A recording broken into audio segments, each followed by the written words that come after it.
Hello everyone. Today we'll start with our new topic in this lecture, and we'll start with Plato. As we are beginning with Unit 2, and in Unit 2 the first topic is Plato, and Plato is very crucial in understanding about the Western political thought. So in this unit what we'll be talking about or what we'll be discussing about is Western political thought. That is Western political thought. Now what is Western political thought? पाश्चात्य राजनीतिक विचार या फिर western political thought क्या है? तो अगर हम जो ये लाइन हमने लिखी, अगर इसी को हम डीकंस्ट्रक्ट करें और देखें कि इसका मतलब क्या होता है तो क्या निकलता है? इसमें 3 कीवर्ड है. First is western, second is political and third is thought. अब वेस्टर्न का all right. So if we talk about western, तो for example this is our globe. Just take this as an example. अगर मैं इस globe को ऐसे if I divide this, then this is western part, this is eastern part. तो जब मैं western की बात करता हूँ तो वेस्टर्न यानी जो ये बीच वाली मेरिडियन लाइन है 0 डिग्री वाली, इसके जो वेस्ट वाला पार्ट है दैट इज वेस्टर्न वर्ल्ड. यानी इसमें वेस्टर्न किसकी बात हो रही है? जो अर्थ में ये वेस्ट वाला पार्ट है इसकी. अब किसकी बात हो रही है? थॉट. थॉट यानी विचार. विचार कहाँ के विचार? वेस्ट के विचार. पश्चिम के लोगों के क्या विचार है, उन विचारों की बात हो रही है. वेस्ट के भी कैसे विचार? पॉलिटिकल विचार, दैट इज राजनीतिक विचार. तो वेस्टर्न पॉलिटिकल थॉट में हम क्या पढ़ेंगे कि जो वेस्ट में रहने वाले लोग हैं उनके राजनीतिक विचार कैसे हैं, उनके पॉलिटिकल थॉट्स कैसे हैं, हम इस यूनिट में उनके बारे में मेनली पढ़ेंगे. अब वेस्टर्न पॉलिटिकल थॉट का जो सबसे बड़ा थिंकर है उसका नाम क्या है? प्लेटो. तो वेस्टर्न पॉलिटिकल थॉट बिना प्लेटो की अधूरी है. जब तक हम प्लेटो को नहीं समझ सकते हम वेस्टर्न पॉलिटिकल थॉट को नहीं समझ सकते. तो दैट्स व्हाई सबसे पहले विल बिगिन विद प्लेटो. मैं उम्मीद करता हूं कि आप सब लोगों ने प्लेटो का नाम अपने जीवन में पहले भी सुना होगा. हो सकता है आपको डिटेल में प्लेटो के बारे में जानकारी नहीं हो, लेकिन प्लेटो का नाम आप सब लोगों ने सुना जरूर होगा. अब प्लेटो के बारे में समझने से पहले हम एक व्यक्ति के बारे में समझेंगे जिसका नाम क्या है? सोक्रेटिस. क्या नाम है? सोक्रेटिस. अब हु वो सोक्रेटिस? सोक्रेटिस कौन था? Socrates was the teacher of Plato. Socrates Plato के गुरु थे, उनके शिक्षक थे. जो है कहाँ के रहने वाले थे? वो यूरोप में ग्रीस में एक जगह है जिसका नाम है एथेंस, वहाँ के रहने वाले थे. एथेंस के रहने वाले थे. सोक्रेटिस कौन है? सोक्रेटिस को फादर ऑफ फिलोसॉफी कहा जाता है. क्या कहा जाता है? Father of philosophy. फिलोसॉफी क्या है? It is a subject. ये एक विषय है, सब्जेक्ट है, जिसमें किसकी पढ़ाई होती है, किसके बारे में डिस्कशन किया जाता है? Socrates, I am sorry, philosophy is a subject which seeks the truth. जो सच का पता लगाए, जो सच की खोज करे, वो विषय क्या है? फिलोसॉफी. तो फिलोसॉफी में सत्य की खोज या फिर सच के बारे में पता लगाया जाता है. कैसे? अलग अलग तरीके से क्वेश्चंस करके, उस चीज के बारे में छानबीन करके, खोज करके, पता करके सच को निकाला जाता है, सच को ढूंढा जाता है. तो Socrates was a father of philosophy और उनका एक काम करने का तरीका था. वो तरीका क्या था? डायलेक्टिक्स. क्या था? डायलेक्टिक्स. डायलेक्टिक्स एक डिस्कशन का तरीका होता है, बातचीत का तरीका होता है. अब डायलेक्टिक्स क्योंकि वो एक डिस्कशन का तरीका है, बातचीत का तरीका है, तो डायलेक्टिक्स में मेनली क्या होता है?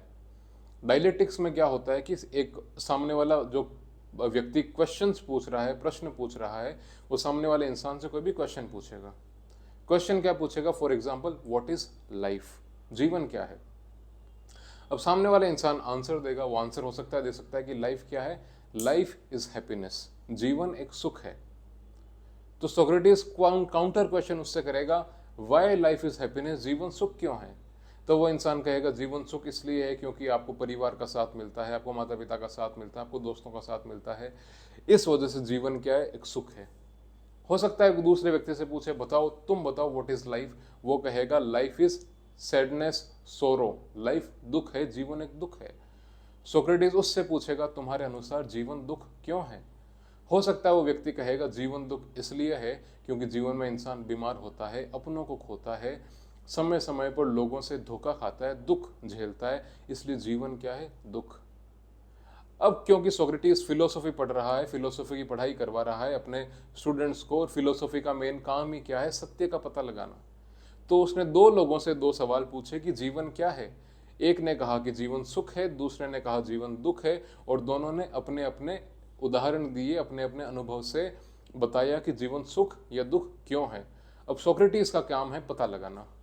सोक्रेटिस ने दोनों को सुना और कहा कि हाँ, जो कि इंसान सुख कह रहा है वो भी सही है, क्योंकि परिवार से सुख मिलता है, अपनों से सुख मिलता है, अपने लोग जब केयर करते हैं उससे सुख मिलता है। लेकिन दूसरा व्यक्ति भी अपनी जगह पर सही है, वो कहता है कि हाँ, जीवन में दुख मिलता है। अपने लोग जो है, अपने लोगों की जब मृत्यु होती है, उनकी जब डेथ होती है, उससे दुख मिलता है। व्यक्ति जब बीमार होता है उससे दुख मिलता है। वो कह रहा है हाँ, ये व्यक्ति भी सही है। तो सोक्रेटिस उन दोनों की बात को जोड़ के, दोनों का मिश्रण करके एक सिंथेसिस निकालता है। उसके बाद सोक्रेटिस क्या कहता है कि जीवन सुख और दुख दोनों है, जीवन में सुख भी है और जीवन में दुख भी है, इसलिए life is both happiness and sadness.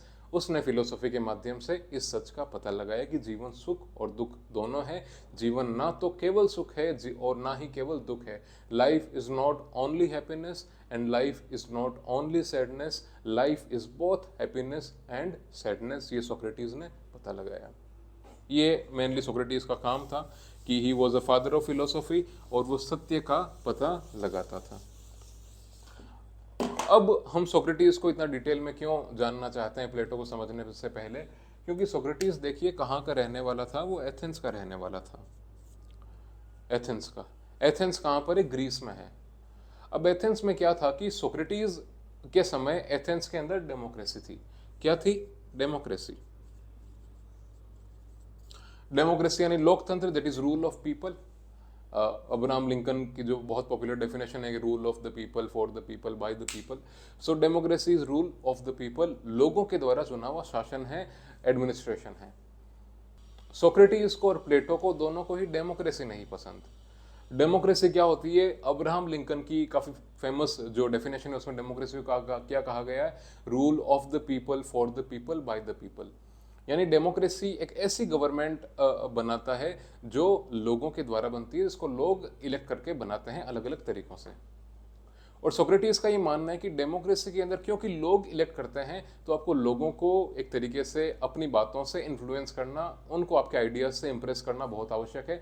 जब तक लोग आपके आइडियाज से अलाइन नहीं होंगे, वो आपके आइडियाज को पसंद नहीं करेंगे, वो आपको एज ए लीडर एक्सेप्ट नहीं करेंगे और आपको एज ए लीडर इलेक्ट नहीं करेंगे। तो डेमोक्रेसी में आपको लोगों को सेटिस्फाई करना बहुत आवश्यक है। और प्लेटो और सोक्रेटिस दोनों का ये मानना है कि डेमोक्रेसी के अंदर जो एक व्यक्ति बोलने में माहिर होता है, बोलने में चतुर होता है, भले ही वो झूठी बातें बोल रहा हो, झूठे जो है लोगों से प्रोमिसेस कर रहा है, वो लोगों को अपनी बातों में जब तक बातों से इंप्रेस नहीं कर सकता, वो एक नेता नहीं बन सकता। इसलिए डेमोक्रेसी के अंदर रेटोरिक होना बहुत आवश्यक है। क्या आवश्यक है, रेटोरिक। रेटोरिक क्या होता है, बोलने की कला, कि आप बोलने में कितने चतुर हैं, आपको बोलना कैसे आता है। तो सोक्रेटिस के अनुसार इस तरीके से डेमोक्रेसी में ऑनेस्ट व्यक्ति का आना मुश्किल है, लेकिन जो व्यक्ति बड़ी बड़ी बातें करता है, झूठ बोलता है, वो डेमोक्रेसी में बेहतर तरीके से आगे आ सकता है। दोनों को डेमोक्रेसी नहीं पसंद। अब कोई भी व्यक्ति कोई भी बात कहता है, वो जीवन में अपने अनुभव के आधार पर कहता है। अगर मैं कहता हूं मुझे डेमोक्रेसी नहीं पसंद, तो मैं इसलिए कह रहा हूं क्योंकि मैंने डेमोक्रेसी को देखा है गलत तरीके से चलते हुए। अगर मैं कहता हूं डेमोक्रेसी अच्छी है, मैं इसलिए कह रहा हूं क्योंकि मैंने डेमोक्रेसी के अच्छे फायदे अपनी आंखों के सामने देखे हैं। व्यक्ति अपने जीवन में जो भी उसके एक्सपीरियंसेस होते हैं, उनके आधार पर वो चीज़ें कहता है, उनके आधार पर वो किसी चीज़ पर बिलीव करता है, किसी चीज़ में बिलीव नहीं करता। अब सोक्रेटिस और प्लेटो दोनों डेमोक्रेसी में बिलीव इसलिए नहीं करते थे क्योंकि एथेंस में डेमोक्रेसी थी और एथेंस के जो लीडर्स थे वो बहुत ज़्यादा करप्ट थे। वो करप्ट क्यों थे, उसके पीछे का रीज़न क्या था? रीज़न ये था, हम थोड़ी सी हिस्ट्री में चलते हैं, हम उसकी हिस्ट्री को समझते हैं। तो जैसा कि मैंने आपसे कहा कि एथेंस के बारे में आगे जानने से पहले हम एथेंस की हिस्ट्री को समझने का प्रयास करेंगे कि एथेंस का इतिहास कैसा रहा है, क्यों सोक्रेटिस और प्लेटो का डेमोक्रेसी के अंदर विश्वास नहीं है, क्यों वो डेमोक्रेसी को पसंद नहीं करते। तो इस चीज़ को समझने से पहले हम एथेंस की थोड़ी सी हिस्ट्री को समझेंगे, और हिस्ट्री में भी हम एक युद्ध के बारे में, एक वॉर के बारे में समझेंगे, जिस वॉर का नाम क्या है, वॉर ऑफ मैराथन, मैराथन का युद्ध। अब वॉर ऑफ मैराथन किसके बीच में हुआ था, कौन कौन उस पार्टीज उसमें शामिल थी, तो मेनली इसमें दो पार्टीज शामिल थी, एक तो एथेंस ऑब्वियसली, और दूसरा Iran. War of marathon Athens और ईरान के बीच में हुआ, और ये वॉर कौन जीता, ये वॉर एथेंस जीत गया। तो जाहिर से तौर पर बात है कि जब भी कोई कंट्री कोई भी वॉर जीतती है तो हारने वाली कंट्री से हर्जाना भरवाती है। हारने वाली कंट्री की संपत्ति को ले लिया जाता है, प्रॉपर्टी को ले लिया जाता है, उनके काफ़ी सारे हो सकता है एरिया पर भी, उनके क्षेत्र पर भी वो कब्जा कर ले, ये भी हो सकता है, पॉसिबल हो सकता है। कहने का मतलब कुल मिलाकर बात यह है कि जो कंट्री वॉर जीतती है और जो कंट्री वॉर हारती है, हारने वाली कंट्री से वॉर का हर्जाना भरवाया जाता है, उसके पैसे लिए जाते हैं, धन लिया जाता है, और उस कंट्री को गरीब बना दिया जाता है। और जो कंट्री जीत जाती है वो अपने आप में धनवान बन जाती है, वेल्दी बन जाती है। तो एथेंस जैसे ही वो मैराथन का युद्ध जीती, अब एथेंस बहुत धनवान हो चुकी है, बहुत ही रिच हो चुकी है। कुछ समय बाद एथेंस में एक राजा आते हैं, उन राजा का नाम क्या होता है, पेरिक्लीज। क्या नाम होता है, पेरिक्लीज। पेरिक्लीज एक बहुत ही ईमानदार राजा हैं, बहुत ही ऑनेस्ट राजा हैं, और ईमानदारी के कारण अब एथेंस, क्योंकि युद्ध जीतने के बाद ऑलरेडी पहले से काफ़ी वेल्दी हो चुका था, अब वो और ज़्यादा वेल्दी हो चुका है, और ज़्यादा रिच हो चुका है। धीरे धीरे धीरे धीरे एथेंस में क्या हुआ कि अब आप देखिए, कॉमन सेंस की बात है कि जिस भी कंट्री में वेल्थ होती है, जो भी कंट्री धनवान होती है, लोग उसकी ओर आकर्षित होते हैं, लोग उसकी ओर अट्रैक्ट होते हैं। ऐसा कहा जाता है, एक नियम है, मतलब काफ़ी कॉमन सेंस से नियम है कि वेल्थ अट्रैक्ट्स। जो वेल्थ होती है वो लोगों को अट्रैक्ट करती है, अपनी ओर खींचती है। आज देखिए, अगर आपसे पूछा जाए कि आप किसी यूरोपियन कंट्री में जाना चाहेंगे या फिर आप किसी ऐसे देश में जाना चाहेंगे जहाँ पर बहुत ज़्यादा गरीबी है और बहुत ज़्यादा भुखमरी है, ऑब्वियसली नेचुरल जो चॉइस किसी भी व्यक्ति की होगी वो होगी कि वो एक विकसित देश में जाना चाहेंगे। आज आपके काफ़ी साथी और इंडिया में भी बहुत सारे लोग ऐसे हैं जो बहुत ज़्यादा हायर एजुकेशन के बाद, पढ़ने लिखने के बाद, वो ऐसे देशों की तलाश करते हैं, ऐसे देशों में जाना पसंद करते हैं जहाँ पर विकास बहुत ज़्यादा है, लाइफ का जो स्टैंडर्ड है वो काफ़ी अच्छा है, वो वहाँ पर रहना पसंद करते हैं। तो जैसे ही एथेंस वो युद्ध जीता, अब वो बहुत अमीर हो गया। उसके बाद में पेरिक्लीस जैसे राजा है, जिस राजा ने एथेंस को और जो है डेवलपमेंट की राह पर आगे बढ़ाया। अब जो आसपास के देशों के लोग थे, आसपास के एरियाज के लोग थे, वो सब कहाँ आना चाहते थे, वो सारे एथेंस आना चाहते थे। तो कुछ समय बाद काफ़ी सारे बाहर के लोग कहाँ पर आ गए, एथेंस में। जो भी बाहर के लोग एथेंस में आए, उनमें एक कम्युनिटी जो थी उसका नाम था सोफिस्ट। क्या नाम था, सोफिस्ट। सोफिस्ट कौन थे, teachers. It was a community of teachers. और वो क्या पढ़ाते थे, वो पढ़ाते थे बेसिकली स्टेट क्राफ्ट, राज्य कैसे चलाया जाता है और राजा कैसे बना जाता है, ये सब वो पढ़ाया करते थे सोफिस्ट। किसको पढ़ाया करते थे, अरिस्टोक्रेसी के बच्चे, जो रिच क्लास होती थी, जो बहुत धनवान वर्ग होते थे, कुलीन वर्ग होते थे, उनके बच्चों को पढ़ाने का उनका काम होता था सोफिस्ट का। और मेनली क्या पढ़ाते थे कि राजा कैसे बना जाता है, स्टेट को कैसे चलाया जाता है, स्टेट क्राफ्ट के बारे में वो पढ़ाते थे। अब सोफिस्ट इनके साथ साथ में ओरेटरी की स्किल्स भी बच्चों को बताया करते थे। ओरेटरी यानी भाषण कैसे दिया जाता है, लोगों को अपने भाषण से इंप्रेस कैसे किया जाता है, ये सब भी बताने का काम कौन करते थे, सोफिस्ट।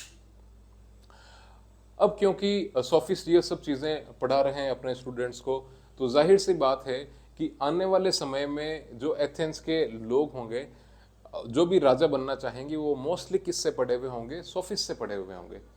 वो सारे भाषण देने की कला में माहिर होंगे। हो सकता है धरातल पर या फिर बेस पर वो कुछ काम ना करे, लेकिन वो लोगों को अपने भाषणों से मोहित कर सकते हैं, अपनी स्पीचेस से लोगों को इन्फ्लुएंस कर सकते हैं, उनको जो है इम्प्रेस कर सकते हैं। तो धीरे धीरे धीरे एथेंस में क्या हुआ, एथेंस में करप्ट लीडर्स आने लगे। क्यों आने लगे, क्योंकि सोफिस्ट ये कहते थे कि राजा को इंडिविजुअलिस्ट होना चाहिए, व्यक्तिवादी होना चाहिए, केवल खुद का ध्यान रखना चाहिए, प्रजा से उनको कोई इतना मतलब नहीं होना चाहिए, करप्शन अगर अपने फायदे में हो तो बिल्कुल करप्शन उनको करना चाहिए। इस तरीके की पढ़ाई वो कराया करते थे। तो ऐसे ही लोग आगे जाकर क्या बन गए, एथेंस के लीडर्स बन गए, एथेंस के नेता बन गए। अब एथेंस की कमान जो सोफिस्ट के बनाए हुए स्टूडेंट्स थे उनके हाथ में आ गई। जैसे ही वो लोग एथेंस के राजा बने, अब एथेंस में क्या आ गया? करप्शन। जब एथेंस का राजा पेरिक्लीस था, या पेरिक्लीस से पहले एक और राजा था, मेरे ख्याल से उसका नाम थर्मस्क्लीस था, ऐसे कुछ सिमिलर सा नाम था। तो जब ऐसे राजा एथेंस के राजा थे जो बहुत ज़्यादा ऑनेस्ट थे, बहुत ज़्यादा जो थे ईमानदारी के ऊपर अपना काम करना पसंद करते थे, ऐसे नेताओं के बाद में अब एथेंस में ऐसे लोग आ चुके थे जो बहुत ज़्यादा भ्रष्ट थे, करप्ट थे। तो जाहिर सी बात है ऐसे लोग एथेंस को क्या कर देंगे? अंदर से बहुत ज़्यादा कमज़ोर कर देंगे, क्योंकि वो इतने भ्रष्ट है और भ्रष्टाचार की राह पर इतने आगे बढ़ चुके हैं कि और किसी का ध्यान वो अब नहीं रखते हैं। तो अब एथेंस सोफिस्ट के आने के बाद क्या हो चुका है? बहुत ज़्यादा वीक हो चुका है, क्योंकि वहाँ पर करप्ट लीडर्स जो है एथेंस के राजा बन चुके हैं अपनी भाषण देने की कला के माध्यम से। कुछ सालों के बाद एथेंस में एक और युद्ध होता है, तकरीबन 450 BC के आसपास में। उस युद्ध का नाम होता है वॉर ऑफ पेलोपोनेशियन या फिर पेलोपोनेशियन वॉर हुआ। पेलोपोनेशियन वॉर किसके बीच में हुआ? ये हुआ एथेंस और स्पार्टा के बीच। किसके बीच? Athens and Sparta. ये वॉर कौन जीतता है? आप खुद कॉमन सेंस से बताइए कि अब एथेंस अंदर से बहुत वीक हो चुका है, अंदरूनी बहुत कमज़ोर हो चुका है, तो डेफिनेटली एथेंस के पास इतनी ताकत नहीं है कि वो युद्ध जीते। और युद्ध ये कौन जीतता है? स्पार्टा। और कौन हारता है? एथेंस। अब पहले जो सलूक एथेंस ने ईरान के साथ किया था वॉर ऑफ मैराथन में, यानी उनको पूरी तरीके से उनका धन ले लिया था, उनकी प्रॉपर्टी ले ली थी, अब यही सलूक किसके साथ किया गया? एथेंस के साथ। एथेंस पहले से कमज़ोर तो था, अब एथेंस को गरीब और बना दिया गया। सारे पैसे किसने ले लिए? स्पार्टा से। अब एथेंस बहुत गरीब हो चुका है। और एथेंस में नेता कैसे हैं? करप्ट। वहाँ के लीडर्स बहुत करप्ट हैं। यानी एथेंस में मेनली क्या है अब? इनजस्टिस, अन्याय है। इनजस्टिस इसलिए क्योंकि वहाँ के नेता बहुत करप्ट हैं और वहाँ पर गरीबी, भुखमरी, पॉवर्टी ये सब बहुत ज़्यादा है। तो जो लोग एथेंस में बहुत वेल्दी थे, अब वो सारे लोग क्या हो चुके हैं? पुअर। पॉवर्टी ने उनको चारों तरफ से घेर लिया है। ऐसी स्थिति में एथेंस में कौन व्यक्ति आता है? प्लेटो। कौन आता है? प्लेटो। अब प्लेटो का जो टीचर थे यानी कि सोक्रेटिस, उनको भी उन करप्ट लीडर्स ने जहर पिलाकर मार दिया। उनको जहर पिलाकर क्यों मारा? क्योंकि सोक्रेटिस उनके रूल करने के तरीके का विरोध कर रहा था। सोक्रेटिस कह रहा था कि ये सारे लोग बहुत करप्ट हैं, ये देश को सही तरीके से नहीं चला रहे हैं। इसलिए सोक्रेटिस बार बार उनका विरोध करता था, इसलिए उन लोगों ने सोक्रेटिस को जहर पिलाकर मार दिया। ये सब जो चीज़ें थी, ये सारी जो सर्कमस्टांसेस थी, यानी कि एथेंस का पेलोपोनेशियन वॉर हार जाना, सोक्रेटिस को जहर पिलाकर मार देना, इन सब चीज़ों का प्लेटो के दिमाग पर बहुत ही गहरा असर हुआ। प्लेटो को इससे बहुत ज़्यादा दुख हुआ और प्लेटो चाहता था कि एथेंस की कंडीशन में बदलाव आए।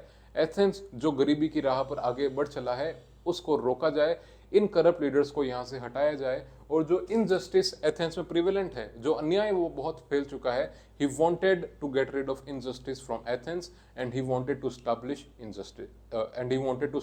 Justice in Athens.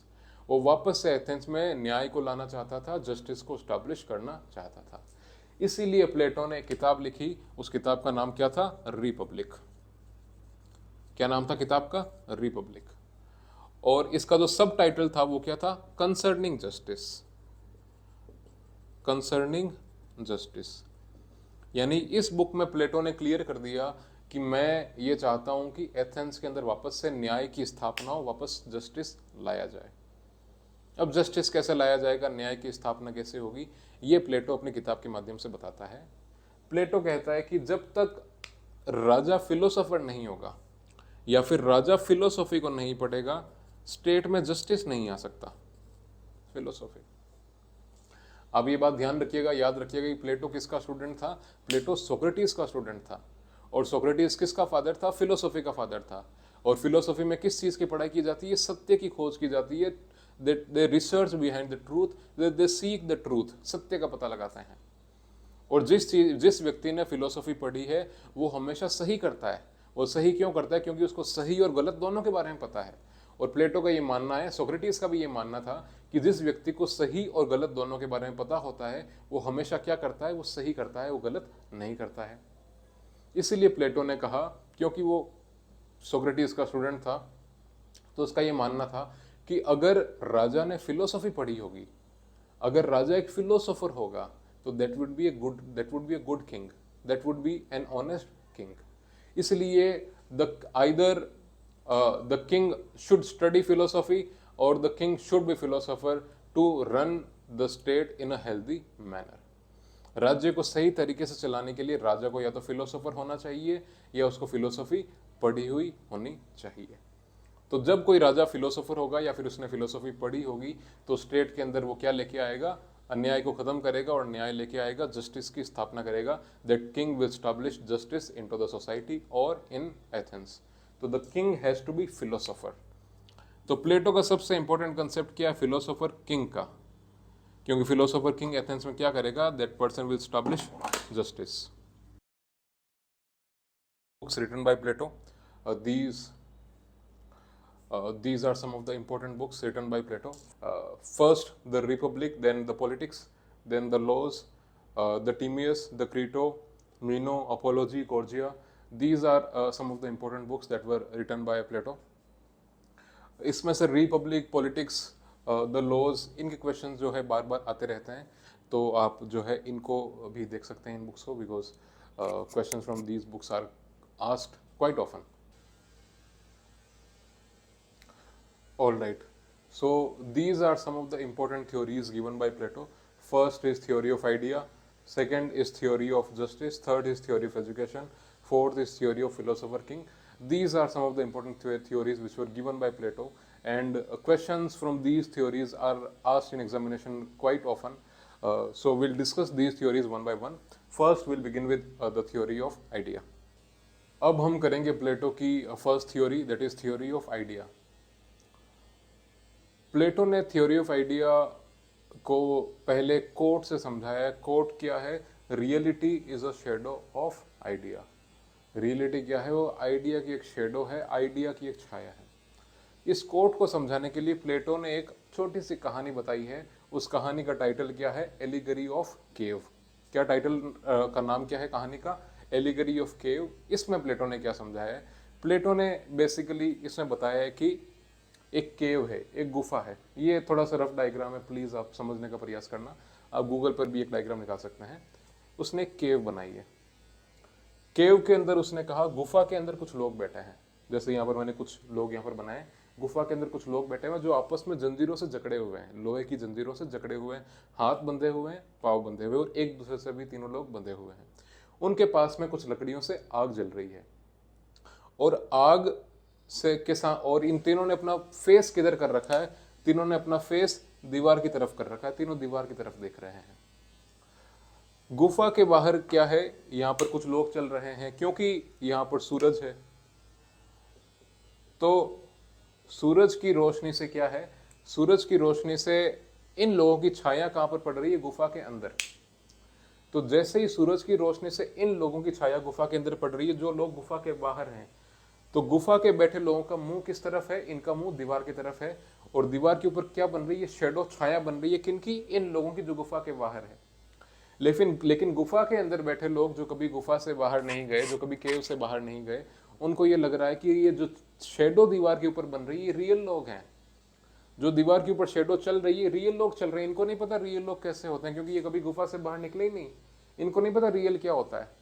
ये जो यहाँ पर फायर जल रही है, आग, इनको लग रहा है असली लाइट ऐसी होती है। इन्होंने कभी सूरज को नहीं देखा, इनको नहीं पता सूरज में कितनी रोशनी है, असली रोशनी क्या होती है, इनको नहीं पता। इनको लग रहा है असली रोशनी यही होती है, सूरज का इनको नहीं पता सूरज क्या है, क्या चीज है। तो ये इल्यूजन को रियलिटी मान बैठे हैं, ये भ्रम को रियलिटी मान बैठे हैं। शेडो क्या है, it is an illusion of reality. इनको नहीं पता रियल लोग ये हैं, but they believe that the shadow that is appearing on the wall is real, but that is wrong. The shadow that is appearing on the wall is an illusion. But in लोगों को ये चीज नहीं पता।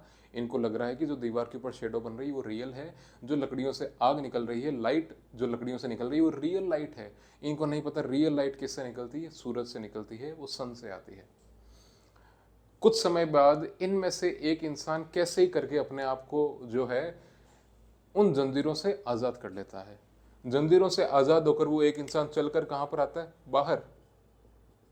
जैसे ही बाहर आता है, क्योंकि वो इतने समय से थोड़े से अंधेरे में बैठा है, थोड़ी सी वहां पर रोशनी है, अब वो सूरज के जैसे प्रकाश में आता है, उसकी आंखें एक बार तो जो है उस लाइट को झेल नहीं पाती, वो अपनी आंखें बंद करता है। कुछ समय के बाद वो उस माहौल में जब एडजस्ट होता है तब वो देखता है ये सूरज है, वो बाहर चल रहे लोगों को देख रहा है, तब वो देखता है रियल लोग तो ऐसे हैं। तो दीवार पे दिख रहा था वो क्या था, इल्यूजन, रियलिटी नहीं थी। तो ये क्या है, रियल, ये क्या है, शेडो। तो रियलिटी क्या है, रियलिटी क्या है, एक शेडो है। Reality is a shadow of idea. Idea क्या है, ये है रियल। इनकी शेडो कहां पर बन रही है, दीवार के ऊपर। अब ये कोट क्या है, reality is a shadow of idea. यानी रियलिटी क्या है, वो एक शेडो है। किसकी शेडो है, आइडिया की। इसको समझने के लिए क्या करेंगे, देखिए मैंने रियलिटी को बोला है ए और आइडिया को क्या बोला है, B. Reality is a shadow of B, यानी करेक्ट कौन है, रियल कौन है, बी, और इल्यूजन क्या है, ए। तो प्लेटो बेसिकली ये कहना चाहता था कि जिस चीज को आप रियल मान बैठे हो, जिस चीज को आप रियल मान बैठे हो, वो एक्चुअली क्या है, शेडो। किसकी शेडो है, इसकी, आइडिया की। आइडिया, आइडिया यानी जो विचार जो बाहर लोग चल रहे हैं वो असली है, और उनकी छाया जो अंदर बन रही है वो नकली है, वो इल्यूजन है, वो शेडो है। इसलिए प्लेटो ने कहा कि हमें रियलिटी की दुनिया में जाना है, आइडिया की दुनिया में जाना है। आइडिया क्या है, रियल। आइडिया क्या है, रियल। इस कोट से पता चलता है ना, आइडिया क्या है, real. Reality is a shadow of idea, यानी रियलिटी किसकी शेडो है, आइडिया की। यानी रियल क्या हो गया, आइडिया। यानी हमें आइडिया की दुनिया में जाना है, हमें सत्य की दुनिया में जाना है। सत्य क्या है, आइडिया सत्य है। जो आपको दिख रहा है वो गलत है। सिंपल भाषा में मतलब क्या है, प्लेटो ने कहा दुनिया में आपको क्या दिख रहा है, आपको पैसे दिख रहे हैं, धन दिख रहा है, घर दिख रही है, दौलत दिख रही है, वो सारे क्या है, इल्यूजन। रियलिटी क्या है, ऑनेस्टी, ईमानदारी रियलिटी है, सत्य रियलिटी है। बाकी सब चीजें मिट जाएगी, रह क्या जाएगा, सत्य रह जाएगा। क्या सत्य को आप देख सकते हो, नहीं देख सकते। क्या पकड़ सकते हो, नहीं पकड़ सकते। आप पैसों को पकड़ सकते हो, सत्य को नहीं पकड़ सकते। यानी पैसे क्या है, वो इल्यूजन है, और सत्य क्या है, वो रियलिटी है। ज्यादा फिलोसॉफिकल तो नहीं हो गया, समझ रहे हो आप। बेसिकली प्लेटो क्या समझाना चाहता है कि जो एथेंस के रूलर्स हैं वो किस चीज को रियल मान बैठे हैं, वो करप्शन को रियल मान बैठे हैं। उनको लगा है लाइफ जीने का बेहतर तरीका क्या है, करप्शन, डिसऑनेस्टी, झूठ बोलना, लोगों को भड़काना, ये रियल है। लेकिन प्लेटो कह रहा है रियल ये नहीं है, रियल क्या है, ऑनेस्टी, ट्रूथफुलनेस।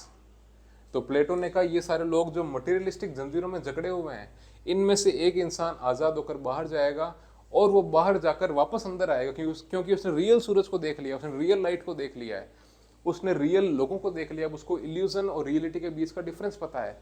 अब वो इंसान वापस अंदर जाएगा और अंदर जाके इन सबको बताएगा जो तुम सोच रहे हो वो सब झूठ है, वो सब इल्यूजन है। बाहर चलो, मैं तुम्हें बताता हूँ सत्य क्या है, सच क्या है, रियलिटी क्या है। वो इंसान कौन है, फिलोसोफर किंग। फिलोसोफर किंग वो इंसान है जिसको सच और गलत के बीच का फर्क पता है, जिसको पता है सत्य क्या है। तो फिलोसोफर किंग रियलिटी का पता लगाकर जैसे ही बाहर जाएगा, उसको रियलिटी का पता लग जाएगा। अब वो अंदर जाकर अपने साथियों को सबको बाहर लेके आएगा और बताएगा सत्य क्या है। इस तरीके से वो सबका क्या करेगा, भला। ये क्या थी, theory of idea. Theory of idea में प्लेटो ने क्या कोट दिया, that reality is a shadow of idea. इस कोट को समझाने के लिए प्लेटो ने एक कहानी बताई। कहानी का नाम क्या है, allegory of cave. Allegory of cave में प्लेटो ने क्या बताया, उसने कहा एक गुफा है, गुफा के अंदर कुछ लोग बैठे हैं, गुफा के अंदर आग जल रही है, वो लोग सारे जंजीरों में जकड़े हुए हैं, उन सबका मुंह किधर है, दीवार की तरफ उन सबका मुंह है, वो सारे दीवार की तरफ देख रहे हैं, आग जल रही है। गुफा के बाहर कुछ लोग चल रहे हैं, और जो लोग बाहर चल रहे हैं, सूरज की रोशनी की वजह से उन सब लोगों की छाया कहाँ पर पड़ रही है, दीवार, गुफा की दीवार के ऊपर। क्योंकि वो सारे लोग लंबे समय से गुफा के अंदर ही है, वो लोग ये सोच रहे हैं कि जो छाया दीवार के ऊपर बन रही है वो क्या है, सत्य, वो सच है।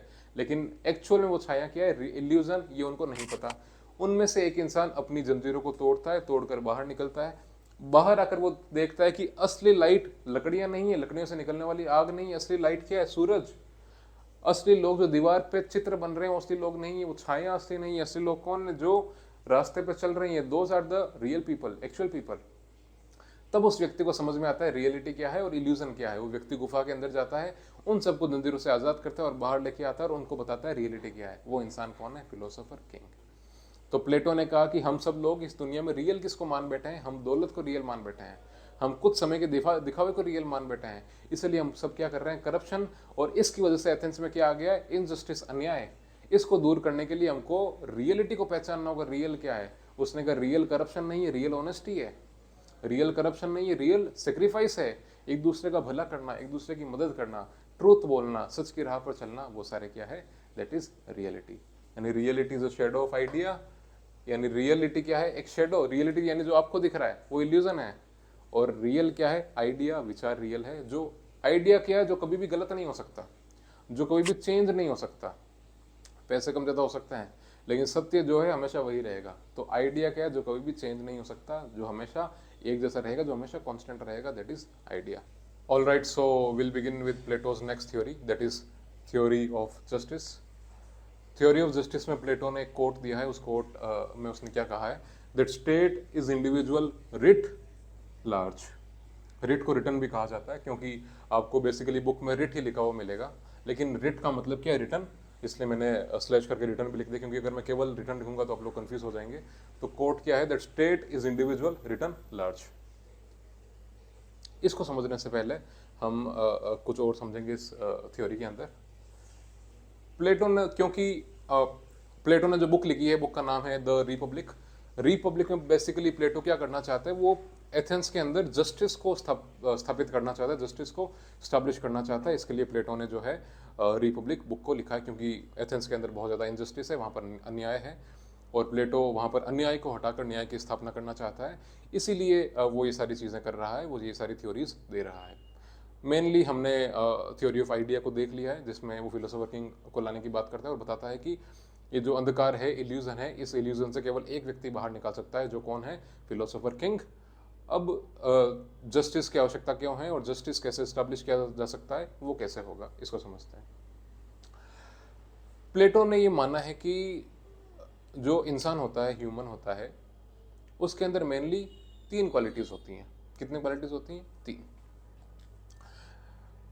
और हर क्वालिटी के अनुसार इंसान को कुछ ना कुछ काम जो है करना चाहिए। प्लेटो ने ये कहा है कि इंसान को जो सोल होता है, आत्मा होती है, उस सोल की 3 क्वालिटीज होती है। प्लेटो का ये मानना है कि जिस ह्यूमन के अंदर, जिस व्यक्ति के अंदर जो उसके सोल में क्वालिटी है, उसको काम भी उसके अकॉर्डिंग ही करना चाहिए। यानी जिसमें रीज़न है, उसको क्या बनना चाहिए, किंग या फिर फिलोसोफर किंग। जिसमें करेज है, उसको क्या बनना चाहिए, सोल्जर। और जिसमें एपेटाइट है, उसको क्या बनना चाहिए, प्रोड्यूसर, जो प्रोड्यूस करेगा चीज़ें, प्रोड्यूसर।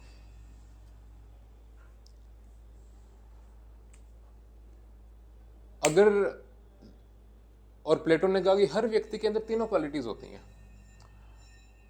ध्यान से सुनिएगा, वापस सुनिएगा। प्लेटो ने कहा कि हर व्यक्ति के अंदर 3 क्वालिटीज होती हैं। हर व्यक्ति के सोल में 3 क्वालिटीज।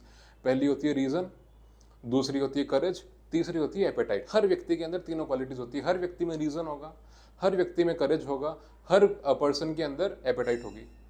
लेकिन उसने कहा कि इन तीनों क्वालिटीज में कोई एक क्वालिटी हर इंसान के अंदर डोमिनेंट होती है। यानी इन तीनों क्वालिटीज में से कोई एक क्वालिटी हर एक इंसान के अंदर बाकी क्वालिटीज की क्वांटिटी में ज़्यादा होती है। किसी इंसान में रीजन ज़्यादा होगा, करेज और एपेटाइट कम होगी। किसी इंसान में करेज ज़्यादा होगा, रीजन और एपेटाइट कम होगा। किसी इंसान में एपेटाइट ज़्यादा होगी और रीजन और करेज कम होगा। प्लेटो ने यह कहा है, जिस इंसान के अंदर जो क्वालिटी डोमिनेट करती है, उस व्यक्ति को वही काम करना चाहिए। अगर किसी इंसान के अंदर रीजन डोमिनेट करता है, उसमें रीजन बहुत ज्यादा है, करेज और एपेटाइट कम है, उस इंसान को फिलोसोफर किंग बनना चाहिए। जिस इंसान के अंदर करेज डोमिनेट करता है और रीजन और एपेटाइट कम है, उस व्यक्ति को आर्मी में जाना चाहिए, सोल्जर बनना चाहिए। जिस व्यक्ति के अंदर एपेटाइट डोमिनेट करती है, एपेटाइट वाली क्वालिटी सबसे ज्यादा है, उस व्यक्ति को, और रीजन और करेज कम है, उस व्यक्ति को प्रोड्यूसर क्लास में जाना चाहिए। उसको चीजें प्रोड्यूस करनी चाहिए, उसको राजा नहीं बनना चाहिए, उसको सोल्जर नहीं बनना चाहिए। प्लेटो ने कहा, किसी भी स्टेट के अंदर जस्टिस तब तक नहीं आ सकता जब तक उस स्टेट के अंदर लोग वो काम नहीं कर सकते जो उन्हें करना चाहिए। और उस स्टेट के अंदर इनजस्टिस आएगा, उस स्टेट के अंदर अन्याय रहेगा जिस स्टेट के अंदर लोग वो काम करते हैं जिसकी क्वालिटी उनके पास नहीं है। अगर किसी के पास एपेटाइट है, एपेटाइट का मतलब क्या, उसको चीजें प्रोड्यूस करने की लालसा है, वो जो है चीजों को इकट्ठा करना चाहता है, संपत्ति ज्यादा ज्यादा इकट्ठी करना चाहता है, उसके अंदर भूख है। अगर वो व्यक्ति राजा बन जाए तो वो तो इतनी प्रॉपर्टी इकट्ठी करेगा, बाकी सबको भूल जाएगा, वो केवल करप्शन करना चाहेगा। क्या वो सही होगा? नहीं, क्योंकि उसमें एपेटाइट है, उसमें लालच है। लालची इंसान राजा नहीं बन सकता, क्योंकि अगर लालची इंसान राजा बनेगा तो वो केवल अपने लालच के लिए काम करेगा, दूसरों का बिल्कुल भी नहीं सोचेगा। सेकंड है, अगर कोई भी व्यक्ति जिसके अंदर एपेटाइट के अलावा अगर करेज डोमिनेट करता है, अगर वो राजा बनता है तो क्या होगा? जिस व्यक्ति के अंदर करेज बहुत ज़्यादा है और अगर उसके पास रीज़न की क्वालिटी मात्रा कम है, क्वांटिटी कम है, उसको अगर राजा बना दिया जाता है तो क्या वो व्यक्ति शांति से रहना पसंद करेगा, युद्ध करना चाहेगा? वो बार बार अपने देश को नए नए युद्ध में झोंक देगा, नए नए युद्ध के अंदर लेके चला जाएगा। इसलिए राजा केवल वही व्यक्ति बन सकता है जिसके अंदर रीजन डोमिनेट करता है, विवेक बहुत ज़्यादा मात्रा में पाया जाता है। राजा उसी को बनना चाहिए, क्योंकि वो बुद्धि से, दिमाग से निर्णय ले सकता है, फैसले ले सकता है। राजा के पास बुद्धि का होना बहुत आवश्यक है। तो प्लेटो थ्योरी ऑफ जस्टिस से केवल ये समझा सकता है कि किसी भी स्टेट के अंदर अगर जस्टिस लाना होगा, न्याय लाना होगा, तो हमें उस स्टेट को इस तरीके से डिवाइड करना होगा कि इन कैटेगरीज में बांटना होगा कि हर इंसान वही काम करे जिसकी क्वालिटी उसके अंदर डोमिनेट करती है। किसी में रीजन डोमिनेट करता है तो वो राजा बने, किसी में एपेटाइट डोमिनेट करती है वो प्रोड्यूसर क्लास में जाए, खेती करे, बिजनेस करे, ट्रेड करे। किसी में अगर करेज डोमिनेट करता है वो सेना में जो है अपने शौर्य को दिखाए, अपनी वीरता को दिखाए, अपने करेज को दिखाए by being a soldier.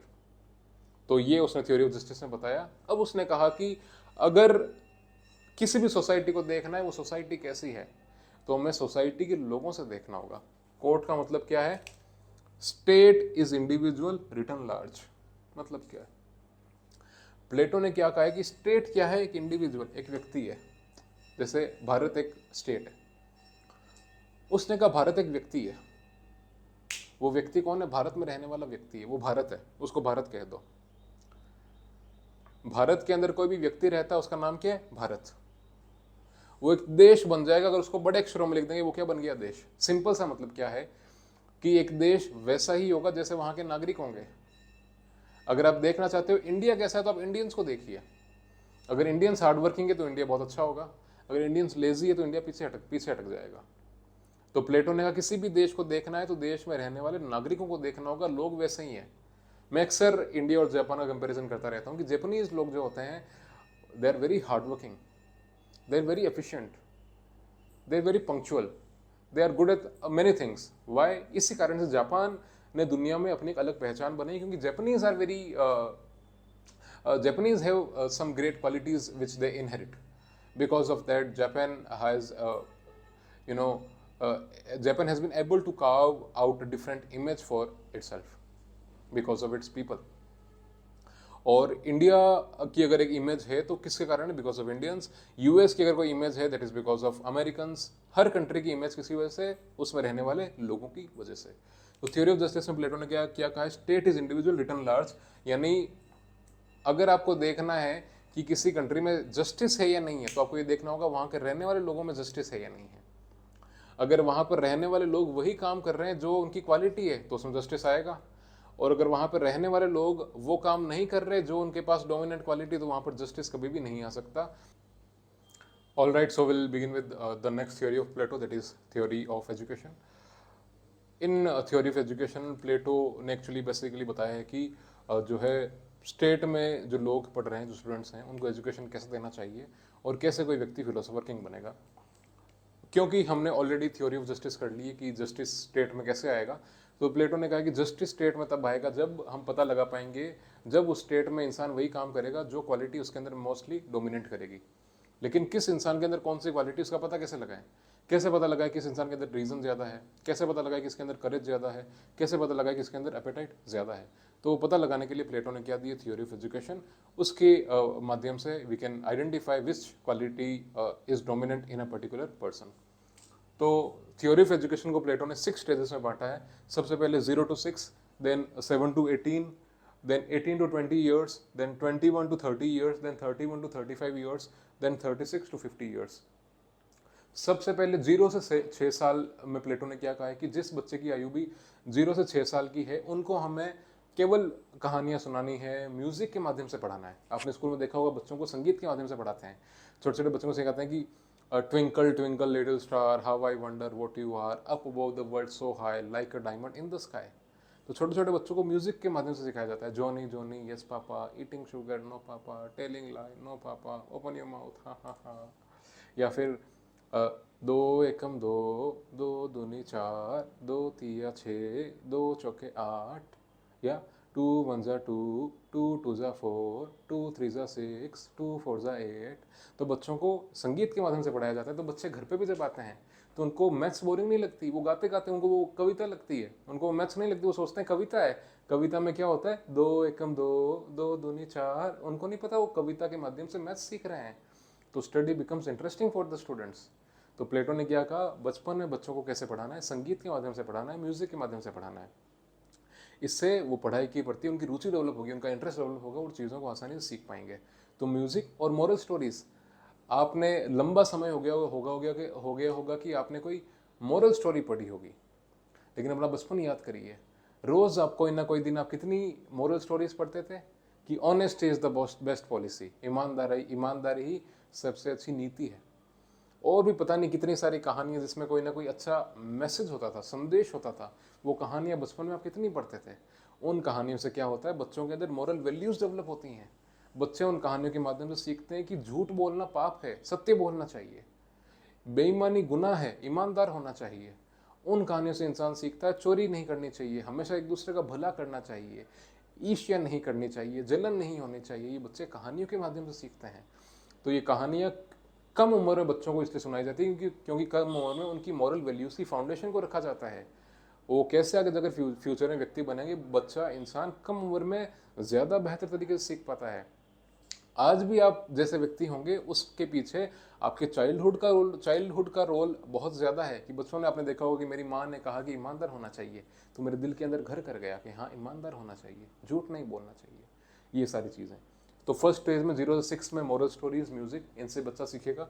Second stage में 7 to 18 में म्यूजिक का रोल यहाँ पर भी रहेगा। 7 to 18 में कविताएं वगैरह आती रहेंगी। जिम्नास्टिक्स, अब कुछ ना कुछ फिजिकल एजुकेशन बच्चे को दिया जाएगा, योगा, कसरत, जो भी उस समय वहाँ पर एथेंस में होता होगा, बेसिकली फिजिकल एक्सरसाइज के अंदर इन सबको इंक्लूड किया जाएगा।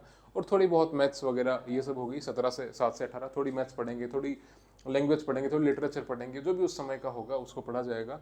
18 साल का होने के बाद उस बच्चे का टेस्ट होगा, एग्जाम होगा। पहला टेस्ट कब होगा, सेकंड स्टेज के बाद, यानी 18 साल के बाद। इस टेस्ट के अंदर जो भी बच्चा पास हो गया वो आगे चला जाएगा, और जो भी फेल हो गया वो कहाँ पर जाएगा, प्रोड्यूसर क्लास में। इसका मतलब क्या है, उन बच्चों को पढ़ाई में इंटरेस्ट नहीं है, उनका इंटरेस्ट किस में है, एपेटाइट में, कुछ ना कुछ वो प्रोड्यूस करना चाहते हैं, धन कमाना चाहते हैं, पैसे कमाना चाहते हैं। तो these kids will move to the next, जो पास हो जाएंगी वो नेक्स्ट स्टेज में आ जाएंगे, दैट इज 18 to 20 वाले में, और जो फेल हो जाएंगे वो किस में जाएंगे, एपेटाइट क्लास में। अब थर्ड स्टेज कौन सा है, that is 21 to 30 years, sorry माफी चाहता हूँ, 18 से 20 साल वाले बच्चों का। इस स्टेज में क्या होगा, इस स्टेज के अंदर बच्चों की फिजिकल ट्रेनिंग होगी, बहुत ज़्यादा फिजिकल ट्रेनिंग, उनको मिलिट्री ट्रेनिंग दी जाएगी, एडवांस मैथ्स और साइंस उनको पढ़ाई जाएगी इस स्टेज के अंदर। 20 साल के बाद उनका एक और टेस्ट होगा। इस टेस्ट में जो पास हो गया वो आगे जाएगा, और जो फेल हो गया वो बच्चा कहाँ पर जाएगा, जो पढ़ाई में फेल हो गया वो कहाँ पर जाएगा, वो जाएगा वापस से सोल्जर क्लास में, क्योंकि उन्होंने फिजिकल ट्रेनिंग से खुद को स्ट्रॉन्ग तो बना लिया है, और 18 साल तक फिजिकल ट्रेनिंग हुई है, 18 से 20 2 साल और फिजिकल ट्रेनिंग हुई है, एडवांस मिलिट्री ट्रेनिंग उनको मिल चुकी है, यानी वो सोल्जर बनने के लिए उपयुक्त हैं। लेकिन वो जो है अब आगे फिलोसोफर बनने के लिए उपयुक्त नहीं है, इसके लिए उनको कहाँ पर भेज दिया जाएगा, सोल्जर क्लास में। 20 साल के बाद में सेकंड टेस्ट होगा। फर्स्ट टेस्ट कब होगा, 18 साल की आयु में। सेकंड टेस्ट कब होगा, 20 साल की आयु में। अब जो पास हो जाएंगे, these students will move to the next stage, that is fourth stage. First stage कौन सा है, 0 to 6 ईयर्स, म्यूजिक, कहानियाँ, ये सब। सेकंड स्टेज कौन सा, 7 to 18, म्यूजिक, जिम्नास्टिक्स, थोड़ी बहुत math, science, literature, second stage. 18 साल पर टेस्ट होगा, जो पास हो गया आगे, फेल हो गया कहाँ पर जाएगा, प्रोड्यूसर क्लास। थर्ड स्टेज 18 से 20, फिजिकल ट्रेनिंग, मिलिट्री ट्रेनिंग, ये सब होगा। 20 साल में टेस्ट, पास हो गया आगे, फेल हो गया वो कहाँ पर, सोल्जर क्लास में, ऑक्सिलरी क्लास में। फोर्थ स्टेज 21 से 30 साल तक हायर एजुकेशन की पढ़ाई कराई जाएगी। फिलोसॉफी के बारे में पढ़ेंगे, मैथमेटिक्स के बारे में पढ़ेंगे, ज्योमेट्री के बारे में पढ़ेंगे, एस्ट्रोनॉमी के बारे में पढ़ेंगे, ये सब 21 से लेकर 30 साल तक की उम्र में पढ़ेंगे। 30 साल में इनका फिर से एक टेस्ट होगा। इसमें जो पास हो गया वो आगे जाएगा, जो फेल हो गया वो कोई भी क्लास चूज कर सकता है, सोल्जर में जा सकता है, एडमिनिस्ट्रेटर बन सकता है, कोई अच्छा जो है प्रशासक बन सकता है, उन सब में उनको भेज दिया जाएगा। 31 से 35 तक फिर से जो है उनकी आगे की पढ़ाई, डायलेक्टिक्स, मैंने आपको ऑलरेडी देखा कैसे वाद विवाद करते हैं, लॉजिक, फिलोसॉफी, ये सब पढ़ाया जाएगा 31 से 35, 36 से 50 लास्ट स्टेज होगा। इस स्टेज तक जो भी बच्चे पढ़ेंगे, अब इनकी पढ़ाई नहीं, इनको सोसाइटी में भेज दिया जाएगा और जो भी उन्होंने अब तक पढ़ा है उस सब का वो प्रैक्टिकल करके देखेंगे उनकी फिलोसॉफी सोसाइटी में कैसे फंक्शन करती है, ये सब होगा। और 50 साल के बाद जो भी बच्चे वहाँ तक रह गए वो सारे क्या बनेंगे, फिलोसोफर किंग। अब आपका सवाल ये हो सकता है कि 50 साल तक हो सकता है 10 लोग फिलोसोफर किंग लास्ट स्टेज तक पहुंचे, उन 10 में से राजा कौन बनेगा, फिलोसोफर कौन बनेगा? तो प्लेटो ने कहा यही तो क्वेश्चन है, यही तो सबसे मजे की बात है कि जिस इंसान ने इतने साल फिलोसॉफी पढ़ ली है, यानी एक बात सत्य है कि उस इंसान को पढ़ना बहुत पसंद है, पढ़ाई करना चाहता है, अकेलेपन में रहना पसंद है, वो इंसान राजा बनना ही नहीं चाहता। अब आप लोग कहेंगे ये कैसे हो सकता है, भला अगर किसी को राजा बनाना चाहें और वो क्यों नहीं बनेगा? तो प्लेटो ने कहा कि वो इसलिए नहीं बनेगा क्योंकि उसने जीवन का सत्य देख लिया है, उसको पता चल गया राजा बनने का मतलब क्या है, जिम्मेदारी, बोझ, आप एक दूसरे के प्रति जिम्मेदार हैं, फिर आप मुंह नहीं मोड़ सकते, आपके ऊपर काम का भार रहेगा, आप एकांत में अपने मन की चीज़ नहीं कर सकते, आप पढ़ना चाहते हैं नहीं पढ़ सकते, आपको राज्य के लिए काम करना होगा, स्टेट के लिए काम करना होगा। तो उन 10 में से या 11 जितने भी लोग आखिर में पास होते हैं, 10, 20, 50, 100, 4, 2, जितने भी लोग होते हैं, उनमें से कोई एक व्यक्ति, बाकी सब कहेंगे हमें नहीं बनना, हमें नहीं बनना, हमें नहीं बनना, आखिरकार वो कोई एक व्यक्ति कहेगा अच्छा चलो ठीक है, मैं स्टेट के लिए ये कुर्बानी दूंगा, राजा बनने की कुर्बानी। आप सोचिए कोई भी इंसान अगर बेमन से राजा बनना चाहता है, वो राजा बनने की इच्छा नहीं है, वो किसी सेक्रीफाइस कर रहा है राजा बनकर, क्या वो इंसान बेईमान होगा? नहीं हो सकता, वो ईमानदार होगा, क्योंकि उसको राजा के पद से मोह नहीं है। अगर किसी व्यक्ति का बचपन से सपना है राजा बनना, यानी उसको राजा के पद से मोह है, और कोई व्यक्ति केवल राजा इसलिए बन रहा है क्योंकि उस देश का भला कर सके, क्या वो करप्शन करेगा, वो भ्रष्टाचार करेगा? उसके चांसेस बिल्कुल भी नहीं हो सकते प्लेटो के अनुसार। इसीलिए फिलोसोफर कौन बनेगा, उन फिलोसोफर किंग कौन बनेगा, जो व्यक्ति सेक्रीफाइस करके राजा बन रहा है और स्टेट की भलाई के लिए राजा बनना पसंद कर रहा है। 50 साल के बाद वो व्यक्ति क्या बनेगा, फिलोसोफर किंग। ये क्या है, थ्योरी ऑफ एजुकेशन। अब देखिए प्लेटो ने थ्योरी ऑफ एजुकेशन के अनुसार फिलोसोफर किंग दे दिया। उसने कहा कि जो भी व्यक्ति 50 साल तक फिलोसॉफी की पढ़ाई कर लेगा, सोसाइटी को समझ जाएगा, वो लास्ट में क्या बनेगा, फिलोसोफर किंग। और प्लेटो ने कहा कि फिलोसोफर किंग एक ईमानदार व्यक्ति है, वो क्या नहीं करेगा, करप्शन नहीं करेगा, वो जस्टिस स्टैब्लिश करेगा। अब याद करिए जब मैंने आपको थ्योरी ऑफ जस्टिस बताई थी, थ्योरी ऑफ जस्टिस के अंदर प्लेटो ने कहा था कि हर व्यक्ति के अंदर उसके सोल में 3 क्वालिटीज होती हैं, रीजन, करेज और एपेटाइट। प्लेटो ने कहा कि इन तीनों क्वालिटीज में से कोई ना कोई एक क्वालिटी व्यक्ति के अंदर डोमिनेंट होती है, बहुत ज्यादा होती है, और जो क्वालिटी डोमिनेंट होती है उसके अकॉर्डिंग व्यक्ति को अपना प्रोफेशन चूज करना चाहिए। अगर किसी व्यक्ति के अंदर रीजन डोमिनेट कर रहा है तो क्या बनना चाहिए, फिलोसोफर किंग। किसी व्यक्ति में अगर करेज डोमिनेट कर रहा है तो क्या बनना चाहिए, उसको सोल्जर बनना चाहिए। और किसी के अंदर एपेटाइट डोमिनेट कर रहा है उसको क्या बनना चाहिए, प्रोड्यूसर क्लास के अंदर जाना चाहिए।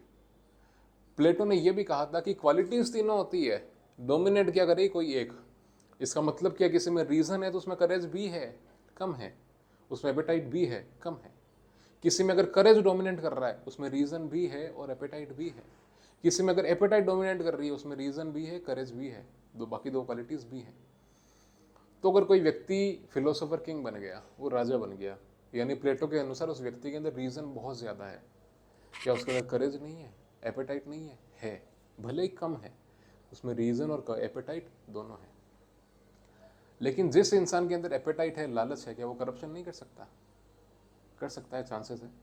भले ही वो फिलोसोफर किंग है, उसके अंदर रीजन बहुत ज्यादा है, लेकिन अगर किसी दिन उसका मन लुढ़क गया तो, उसका थोड़ा सा मन ललचा गया तो, और वो करप्शन कर ले तो, उसके अंदर करेज है, अगर कभी करेज के इशारे पर उसने कहा कि युद्ध कर लेते हैं और देश को नुकसान हो गया तो तब क्या करेंगे?